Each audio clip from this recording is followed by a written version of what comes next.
Capítulo 13. Carter. Me enfrento al pavo asesino. Me toca. Antes que nada, Sadie se ha pasado 3 pueblos con su comentario de que parecía un cachorrillo. De verdad que no me hacían los ojos chiribitas con Sia. Es solo que no conozco a mucha gente capaz de lanzar bolas de fuego y combatir contra dioses. Deja de poner cara, Sadie. Te pareces a Keops. El caso es que nos tiramos de cabeza al túnel de arena. Todo se volvió oscuro. Me hizo cosquillas el estómago con esa sensación de ingravidez de las montañas rusas, mientras caía a toda velocidad. Noté el azote de un viento cálido y me ardió la piel. Luego salí despedido hasta un suelo de baldosas frías y Sadie y Sia cayeron sobre mí. ¡Ay! Protesté. Lo primero que vi fue que tenía todo el cuerpo cubierto por una fina capa de arena, parecida al azúcar en polvo. Entonces se me adaptaron los ojos a la luz. Estábamos en un edificio grande, parecido a un centro comercial, rodeados de personas que iban ajetreadas de un lado al otro. No era un centro comercial. Era una subterminal de aeropuerto con 2 pisos llenos de tiendas, ventanales y columnas de acero pulido. En el exterior era de noche, por lo que supe que habíamos cambiado de zona horaria. Por los altavoces se oían anuncios en un idioma que sonaba parecido al árabe. Sadie escupió arena. ¡Puaj! Venga, dijo Sia, aquí no podemos quedarnos. Me puse de pie como pude. A nuestro lado no paraba de circular gente, algunos con ropa occidental y otros con chilaba y turbante. Una familia que discutía en alemán pasó corriendo y casi me atropelló con sus maletas. Me volví y descubrí algo que reconocía. En el centro del vestíbulo había una réplica a tamaño real de una barca del Egipto antiguo, pero compuesta de brillantes exhibidores. Era el mostrador de una tienda de perfumes y joyas. «Estamos en el aeropuerto de El Cairo», dije. «Sí», dijo Sia. «Y ahora, vamos». «¿A qué viene tanta prisa? ¿Es que Serket puede seguirnos por el portal de arena?» Sia negó con la cabeza. «Los objetos se recalientan siempre que crean un portal. Tienen que enfriarse durante 12 horas para poder volver a usarse. Pero aún tenemos que preocuparnos por la seguridad del aeropuerto. Si no queréis conocer a la policía egipcia, os aconsejo que me sigáis ahora mismo». Nos agarró por los brazos y nos guió entre la multitud. Seguro que teníamos pinta de mendigos, con nuestra ropa pasada de moda y cubiertos de arena desde la cabeza a los pies. La gente se apartaba de nosotros, pero nadie intentó detenernos. «¿Qué hacemos aquí?», preguntó bruscamente Sadie. «Visitar las ruinas de Heliópolis», dijo Sia. «¿Dentro de un aeropuerto?», insistió Sadie. Me acordé de una cosa que me había dicho mi padre unos años antes y noté un hormigueo en el cuero cabelludo. «Sadie, las ruinas están debajo de nosotros». Miré a Sia. «Es así, ¿verdad?». La maga asintió. La ciudad antigua fue saqueada hace siglos. Algunos monumentos se los llevaron muy lejos, como las 2 agujas de Cleopatra.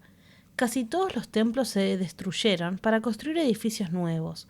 Lo que quedaba desapareció bajo la expansión urbana de El Cairo. La parte más extensa está justo debajo de este aeropuerto. «¿Y a nosotros qué más nos da todo esto?», preguntó Sadie. Sia abrió una puerta de mantenimiento dándole una patada. Al otro lado había un armario lleno de escobas. Sia musitó una orden, «Saad», y el armario titiló un instante antes de desaparecer. En el lugar que había ocupado pudimos ver unos escalones descendentes. «Nos da, y mucho, porque no toda Heliópolis está en ruinas», dijo Sia. «Ahora no os alejéis de mí, y sobre todo, no toquéis nada». Las escaleras debían de bajar como unos 10 millones de kilómetros, porque no se terminaban nunca. Además, el túnel debía de estar construido para gente en miniatura. Tuvimos que recorrer casi todo el camino agachados o arrastrándonos, y aún así me di una docena de cabezazos contra el techo. La única luz provenía de una bola de fuego que llevaba Sia en la mano y hacía bailar sombras por todas las paredes. Yo ya había estado en lugares parecidos, en túneles dentro de las pirámides y tumbas que había excavado mi padre, pero nunca les había encontrado la gracia.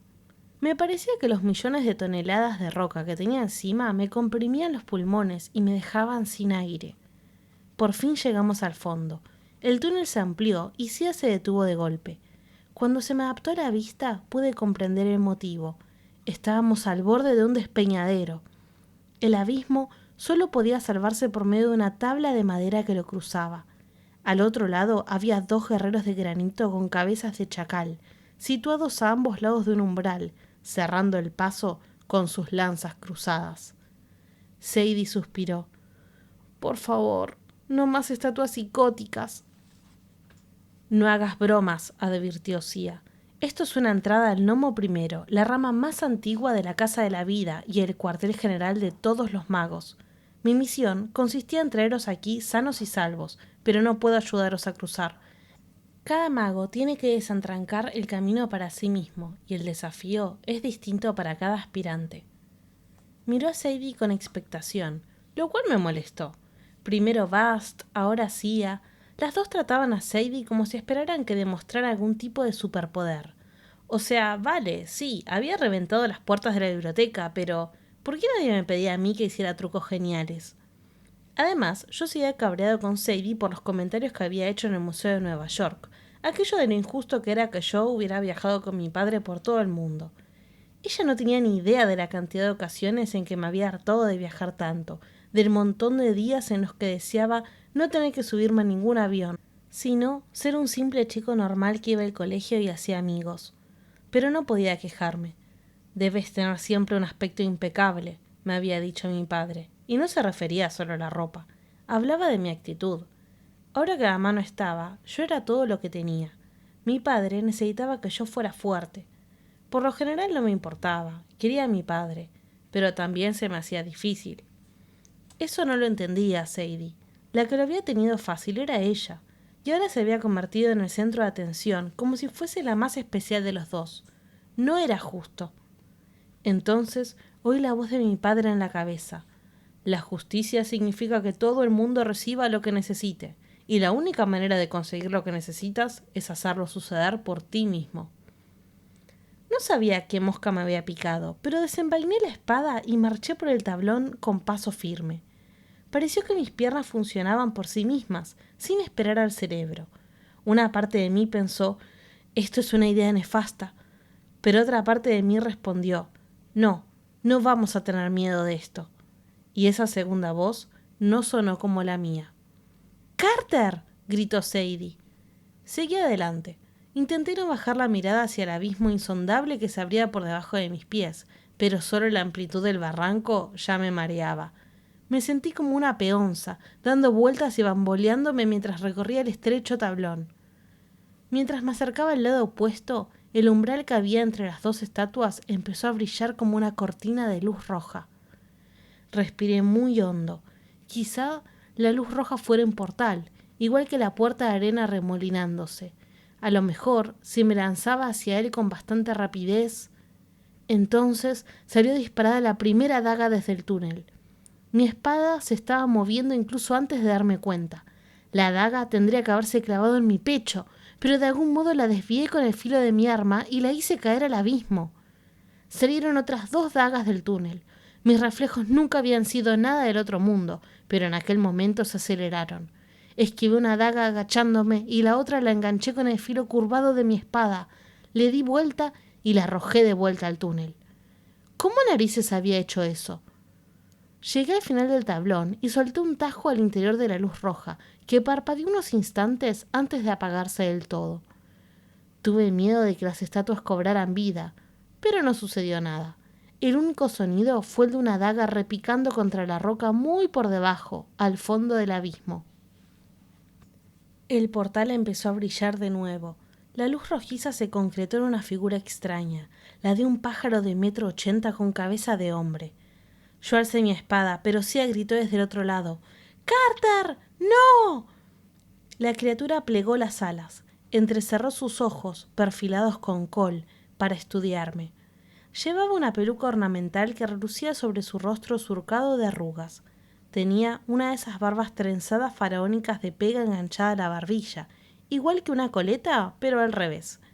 La aparición no parecía hostil, salvo por la titilante luz roja que lo rodeaba y por el hecho de que, de cuello para abajo, era el pavo asesino más grande del mundo. Entonces se me ocurrió una idea que me heló la sangre. Estaba ante un ave con cabeza humana, La misma forma con que me había imaginado a mí mismo mientras dormía en casa de Amos, cuando mi alma salió del cuerpo y voló hasta Phoenix. No sabía lo que significaba aquello, pero me asustó. La criatura pájaro rascó el suelo con una zarpa. Luego, por sorpresa, sonrió. Pariniswanafar, me dijo, o al menos así es como me sonó. Sia dio un respingo. Ella y Sadie estaban justo detrás de mí, con las caras pálidas. Al parecer se las habían ingeniado para cruzar el abismo sin que yo me diera cuenta. Un momento después, Sia se recompuso. Hizo una reverencia a la criatura pájaro. Sadie la imitó. La criatura me guiñó un ojo, como si acabáramos de compartir un chiste privado. Después se esfumó. La luz roja se fue desvaneciendo. Las estatuas doblaron sus brazos y las lanzas se apartaron de la entrada. ¿Ya está?, pregunté. ¿Qué ha dicho el pavo? Sia me miró con algo parecido al temor. Eso no era un pavo, Carter. Era un ba. Ya había oído a mi padre pronunciar la palabra antes, pero no la situaba del todo. ¿Otro monstruo? Un alma humana, me corrigió Sia. En este caso, un espíritu de los muertos. Un mago de tiempos remotos que ha regresado para servir de guardián. Ellos vigilan las entradas de la casa. Me examinó la cara como si me hubiese salido algún tipo de sarpullido horrendo. ¿Qué pasa?, quise saber. ¿Por qué me miras así? Por nada, dijo ella. Hemos de darnos prisa. Pasó a mi lado y desapareció por el túnel. Sadie también me miraba fijamente. Vale, dije. ¿Qué ha dicho el hombre pájaro? ¿Tú lo has entendido? Ella asintió, incómoda. Te ha confundido con otra persona. Seguro que estaba mal de la vista. ¿Por? Porque ha dicho, adelante, mi buen rey. Aquello me dejó por las nubes. Recorrimos el túnel y entramos en una extensa ciudad subterránea de grandes salones y cámaras, pero solo recuerdo imágenes sueltas del trayecto. Los techos variaban entre 5 y 10 metros de altura, por lo que no tuve la sensación de que estuviéramos bajo tierra. Todos los edificios estaban sostenidos por inmensas columnas de piedra como las que había visto en las ruinas egipcias, solo que aquellas estaban en perfectas condiciones, pintadas con vivos colores para recordar a las palmeras y con unas hojas verdes cinceladas en la parte de arriba, daban la impresión de que recorrías un bosque petrificado. Había hogueras ardiendo en braseros de cobre. No parecían soltar ningún humo, pero daban buen olor al aire, como un mercadillo de especias. Canela, clavo, nuez moscada y otros que no logré identificar. La ciudad olía igual que Sia. Comprendí que aquel era su hogar. Vimos a más personas, sobre todo hombres y mujeres mucho mayores que nosotros. Algunos llevaban chirabas de lino, otros ropa moderna. Nos cruzamos con un tío vestido con traje que paseaba un leopardo negro atado con correa, con toda la naturalidad del mundo. Otro tío gritaba órdenes a un pequeño ejército de escobas, fregonas y cubos que se dispersaron por todas partes para limpiar la ciudad. Es como esos dibujos animados, dijo Sadie, en los que sale Mickey Mouse intentando hacer magia y las escobas no paran de dividirse en más escobas y cargar agua. El aprendiz de brujo, dijo Sia. Supongo que sabréis que está basado en un cuento egipcio, ¿verdad? Sadie se limitó a mirarla fijamente. Yo sabía cómo se sentía mi hermana. Era demasiada información para procesarla de golpe. Cruzamos un salón de estatuas con cabezas de chacal, que habría jurado que sus ojos nos miraron al pasar.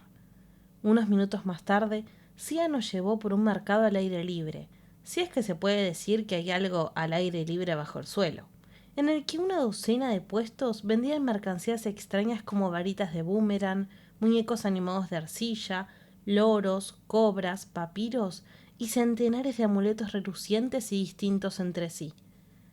Luego recorrimos un camino de piedras que cruzaba un río oscuro y rebosante de peces. Pensé que eran percas hasta que vi los dientes malignos que tenían. ¿Esos son pirañas?, pregunté. Peces tigres del Nilo, dijo Sia. Son como las pirañas, solo que pueden pesar hasta 7 kilos. Después de esa frase, empecé a mirar mejor dónde pisaba. Doblamos un recodo y pasamos por un edificio muy adornado, esculpido en la roca negra maciza. Alguien había cincelado en las paredes a varios faraones sentados, y el umbral tenía forma de una serpiente enroscada. ¿Ahí adentro qué hay?, preguntó Sadie. Echamos un vistazo al interior y vimos varias hileras de niños. Quizá había un par de docenas en total, con edades entre los 6 y los 10 años o así, sentados en cojines con las piernas cruzadas. Estaban inclinados sobre unos cuencos dorados, concentrados en el líquido que contenían y musitando entre dientes. Al principio supuse que el edificio sería un aula, pero allí no había rastro de ningún profesor, y además la sala no estaba iluminada más que por unas pocas velas. A juzgar por el número de asientos vacíos, la sala estaba diseñada para albergar al doble de niños. «Son nuestros iniciados», explicó Sia, aprendiendo adivinación. «El gnomo primero debe mantenerse en contacto con nuestros hermanos de todo el mundo. Los más jóvenes de entre nosotros hacen de operadores, supongo que los llamaríais». «Entonces, ¿tenéis bases como esta por todo el planeta?» «La mayoría son mucho más pequeñas, pero sí». Recordé lo que nos había contado Amos sobre los gnomos. Egipto es el gnomo primero. Nueva York es el 21º. ¿Cuál es el último? ¿El que hace 370? Esa es la Antártida, dijo Sia. Se destina allí a la gente como castigo. No hay nada aparte de un par de magos del frío y algunos pingüinos mágicos. ¿Pingüinos mágicos? No preguntes. Sadie señaló a los niños del edificio. ¿Cómo funciona? ¿Ven imágenes en el agua? Es aceite, explicó Sia. Pero sí. Qué pocos son, dijo Sadie. ¿No hay más iniciados en toda la ciudad? En todo el mundo, la corrigió Sia. Había más antes de... Dejó la frase en el aire. ¿Antes de qué?, insistí yo. Nada, dijo ella con el rostro ensombrecido. Los iniciados se encargan de la adivinación porque las mentes jóvenes son las más receptivas. Los magos empiezan su formación como muy tarde a los 10 años, con unas pocas excepciones peligrosas. Es decir, nosotros, dije. Me lanzó una mirada de aprensión y supe que la maga seguía pensando en lo que el pájaro espíritu me había llamado, buen rey. A mí me parecía igual de real que haber encontrado nuestro apellido en el pergamino de la sangre de los faraones. ¿Cómo iba a estar emparentado yo con los reyes de la antigüedad? Y aunque de verdad lo estuviera, ni que decir tiene que yo no era ningún rey. No tenía reino, yo ni siquiera tenía mi única maleta. Os estarán esperando, dijo Sia. Venid conmigo. Caminamos tanto que empezaron a dolerme los pies. Al final llegamos a una encrucijada.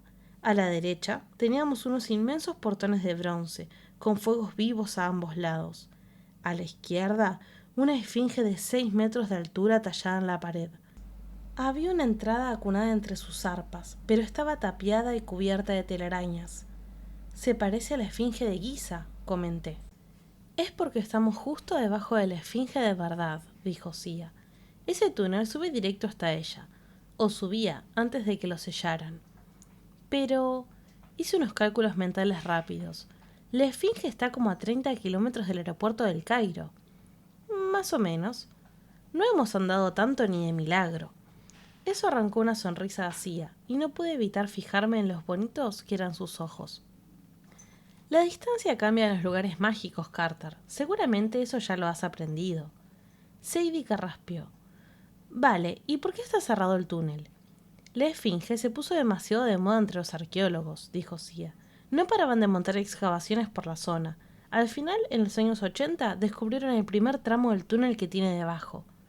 «Eso me lo contó mi padre», exclamé yo, «pero me dijo que el túnel no tenía salida». Dejó de tenerla cuando nosotros acabamos nuestro trabajo. No podíamos permitir que los arqueólogos supieran cuánto estaban pasando por alto. El arqueólogo más prominente de Egipto especuló que solo habían descubierto el 30% de las antiguas ruinas egipcias. En realidad solo se han encontrado la 10ª parte, y ni siquiera es la 10ª parte realmente interesante. «Ah, ¿no? ¿Y la tumba del rey Tut?», discutí. «¿El niño rey ese?». Sia puso los ojos en blanco. «Aburridísimo. Tendrías que ver algunas de las tumbas buenas de verdad». Aquel comentario me dejó un poco resentido. Mi padre me puso el nombre que tengo en honor a Howard Carter, el tío que descubrió la tumba del rey Tut, así que siempre me había sentido muy unido a ella. Si eso no era una tumba buena de verdad, no sabía que podía hacerlo. Sia se volvió hacia las puertas de bronce. Esto es el Salón de las Eras.